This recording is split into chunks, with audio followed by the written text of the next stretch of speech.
Snow and ice would probably be the last place you would imagine dinosaurs thriving.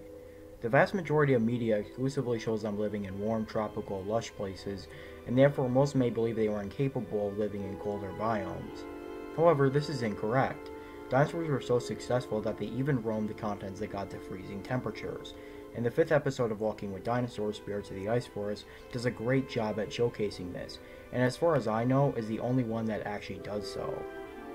It takes place 106 million years ago in the South Pole and features the clan of Dinosaurs, a genus of small ornithopods that are shown living in social clans.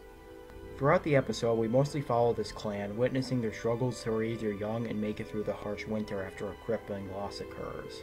It also features a herd of migratory iguanodons called Motoburosaurus, a polar allosaur, and the last of a group of giant amphibians, Koolasuchus, that survived in the South Pole after crocodilians have taken up their niches in all other parts of the world.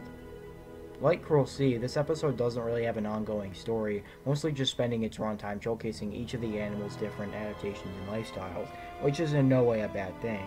It feels just like a nature documentary about animals living today, like all other episodes of the series. This episode in particular perfectly encapsulates nature's beauty as well as its dangers. One standout moment that I really love is the introduction of Motoburosaurus.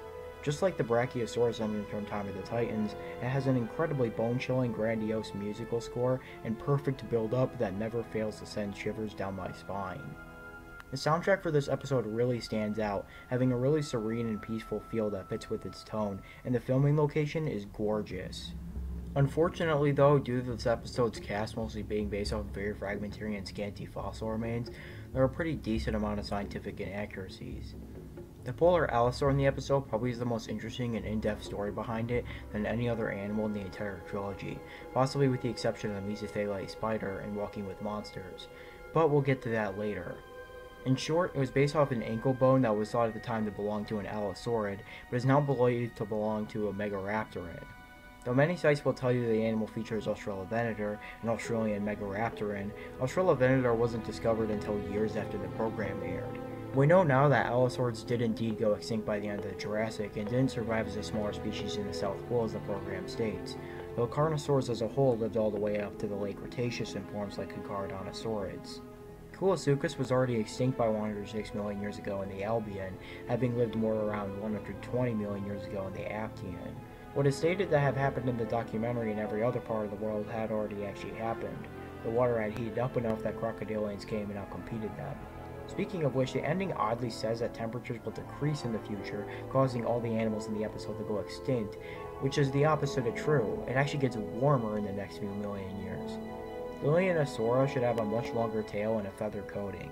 It's pretty weird to see completely scaly, naked animals living in a cold environment without any sort of winter covering. It's likely Dinosaurs and the polar allosaur had feathers to help them cope with the cold. And just because Dinosaurs was an ornithopod doesn't exclude it from having feathers.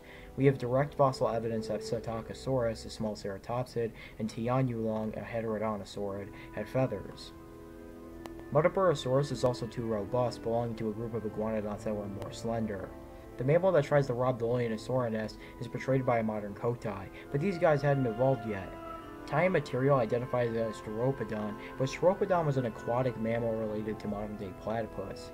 And finally, another one of the very few visual lapses is that the Dinosaur puppets have this really odd issue in which whenever they close their mouths, their cheeks jut out of their jaws and collapse in on themselves, making them look very rubbery. It's kind of distracting. For the pros, Koolasuchus may be the most accurate depiction of an animal in the entire series, mostly due to looking very much like a huge salamander. The speculative behaviors like the Dinosaur's social structure and ability to go in suspended animation, and Motoburosaurus being migratory, are intriguing and don't contradict fossil evidence. I really love how they were willing to take risks, showing fragmentary fauna to give less popular animals the light of day.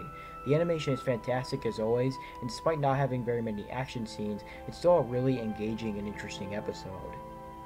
Overall, Spirits of the Ice Forest is an episode I highly appreciate, regardless of its scientific inaccuracies. It shows dinosaurs living in a cold environment, debunking the popular misconception that they only lived in hot, tropical paradises, lush forests, and firm prairies. Most did, but there were certainly plenty of dinosaurs living in the cold. It also shows how well dinosaurs could adapt to their environment, further displaying that they were indeed a very successful clade of animals that was literally the opposite of a failure.